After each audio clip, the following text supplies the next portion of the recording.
Pernah nggak sih kamu dikejar-kejar oleh agen asuransi? Pasti kesel banget ya.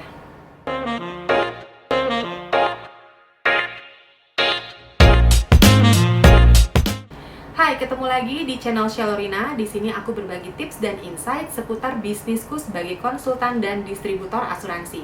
Jika kamu sedang tertarik untuk terjun di bisnis keuangan ataupun sedang mencari asuransi yang tepat untuk kebutuhanmu di masa depan, hayu di-subscribe dan jangan lupa nyalakan lonceng notifikasinya supaya kamu nggak ketinggalan update-update terbaru dari aku.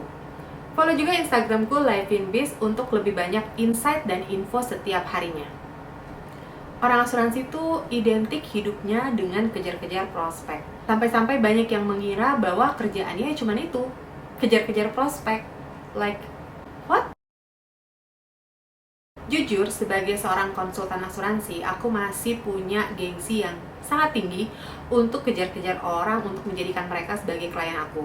Dan kayaknya sekarang ini udah gak banyak ya orang asuransi yang mengejar-ngejar calon kliennya membabi buta. Tapi kalau kamu pernah mengalami dikejar-kejar dan sampai nggak nyaman, atau misalnya baru-baru ini mengalami hal itu, kamu boleh berbagi ya di kolom komen. Jadi, karena anggapan yang blur itu tentang kerjaan sebagai konsultan asuransi, hari ini aku mau spill sama kamu, sebenarnya apa aja sih kerjaan kita tuh? Apa iya kerjaan kita tuh cuman kejar-kejar prospek aja? Yuk kita bahas. Nomor 1, kerjaan kita yang paling asik ini adalah networking. Ya, ngopi-ngopi, ngobrol-ngobrol, ketemu orang. Tujuannya bukan untuk jualan, tapi untuk membangun hubungan baik. Karena kerjaan kita ini kan bantu orang untuk mendapatkan proteksi. Jadi memang sudah seharusnya lah kita memperluas hubungan kita dengan lebih banyak orang lagi.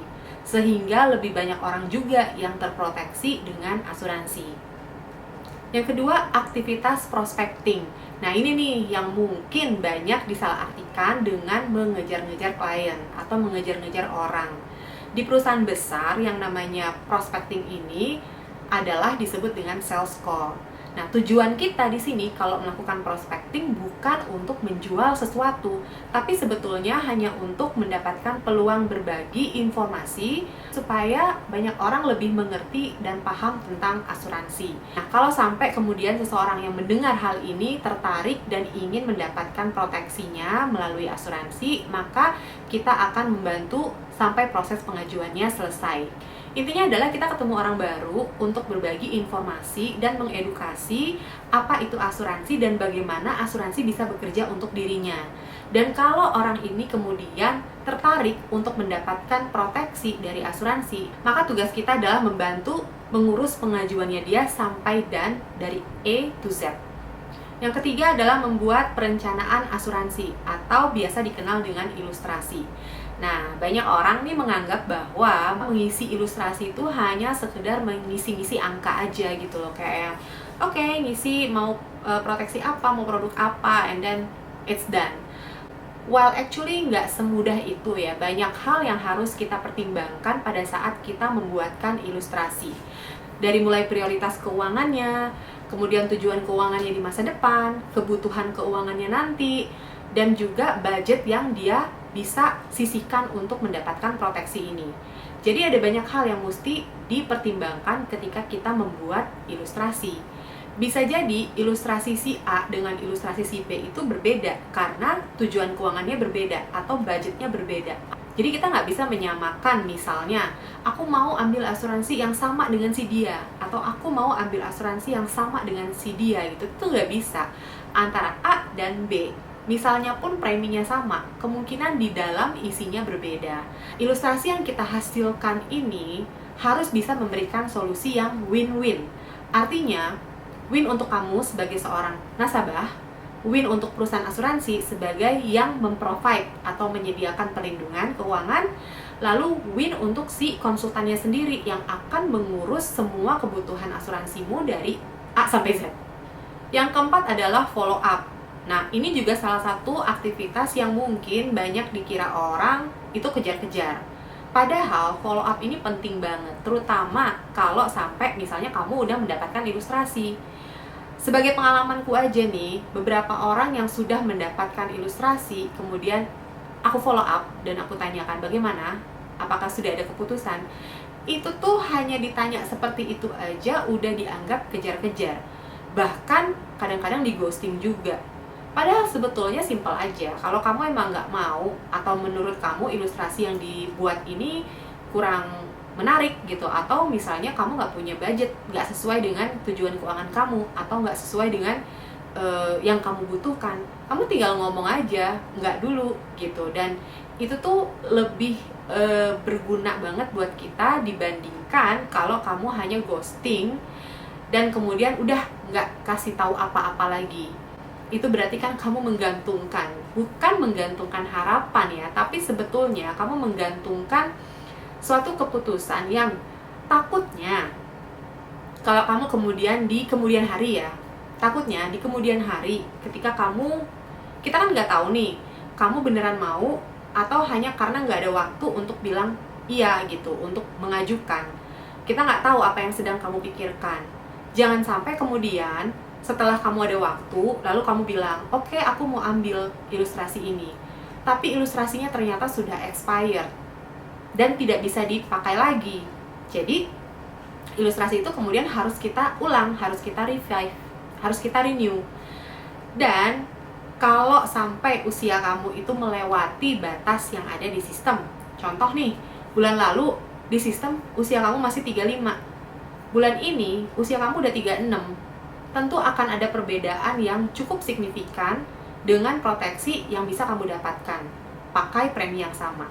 Karena itulah sebaiknya kalau kamu udah mendapatkan ilustrasi lalu kemudian konsultanmu tanya atau follow up untuk menanyakan keputusan, kamu tinggal ngomong aja gitu. Apa yang menjadi keberatan, apa yang menjadi keputusan, dan kemudian kita bisa sama-sama move on. Yang kelima, follow through. Ini adalah aktivitas lanjutan setelah seseorang itu mengajukan permintaan untuk mendapatkan proteksi dari asuransi. Nah, ini biasanya berhubungan dengan permintaan underwriting. Underwriting adalah tim dari perusahaan asuransi yang tugasnya menimbang resiko dari kamu sebagai calon nasabah. Permintaan underwriting itu bisa berupa permintaan medical test, atau permintaan untuk mengambil resume medis jika kamu pernah ada riwayat kesehatan atau riwayat medis. Keputusan kamu diterima atau tidak itu bukan dari konsultan asuransi, tapi dari tim underwriting. Aktivitas yang keenam adalah mengelola tim. Tim apa? Tim distributor. Karena seorang konsultan asuransi yang menjalankan bisnis distribusinya, maka dia akan mempunyai tim yang bekerja sama untuk bisa mengoptimalkan distribusi produk asuransinya di seluruh Indonesia. Aktivitas ketujuh yang sama sekali nggak bisa ditinggalin dan ini wajib, apalagi di hari gini ya, dimana semua orang berada di sosial media, adalah aktivitas marketing. Nah, tujuan kita marketing atau melakukan pemasaran, membuat konten, posting di sosial media, dan lain sebagainya yang berhubungan dengan pemasaran itu, tujuannya bukan untuk sebenarnya melakukan penjualan, tapi lebih bagaimana kita bisa membantu pemerintah untuk meningkatkan literasi keuangan, khususnya literasi asuransi, supaya banyak orang Indonesia mulai teredukasi dan bisa akhirnya mendapatkan proteksi yang sesuai dengan kebutuhan keuangannya. Masih banyak lagi aktivitas-aktivitas lain yang tidak kalah pentingnya, seperti misalnya client servicing, yaitu seperti bertemu dengan klien, mengadakan policy review berkala, bertemu untuk update-update terbaru, atau misalnya mengurus klaim jika sudah ada klaim. Jadi bayangin ya, aktivitas kita tuh bukan hanya kejar-kejar orang aja. Kita harus networking, prospecting, client servicing, dan masih banyak lagi yang lainnya. Untungnya, melakukan kerjaan ini tuh fun banget. Dan untungnya juga, kerjaan ini tuh waktunya sangat fleksibel, bisa diatur sendiri dari rumah. Dan beruntung banget sejak ada pandemi, semua kan jadinya melek nih. Melek sama yang namanya Zoom, melek sama yang namanya virtual meet. Jadi, kita bisa lebih mengoptimalkan lagi pertemuannya lewat virtual sehingga bisa kita kerjakan dari mana aja. Dan yang paling serunya lagi adalah dia memberikan 3 jenis penghasilan, aktif, pasif, dan otomatis. Kalau kamu tertarik untuk mengenal lebih lanjut apa itu sistem distribusi bisnis asuransi, kamu bisa menjadwalkan business orientation, linknya ada di kolom deskripsi. Oke friends, that's all for today. Semoga insightku hari ini bermanfaat ya. Aku doakan kamu yang terbaik, sehat, dan sukses selalu. Sampai ketemu lagi di video-videoku selanjutnya. Bye!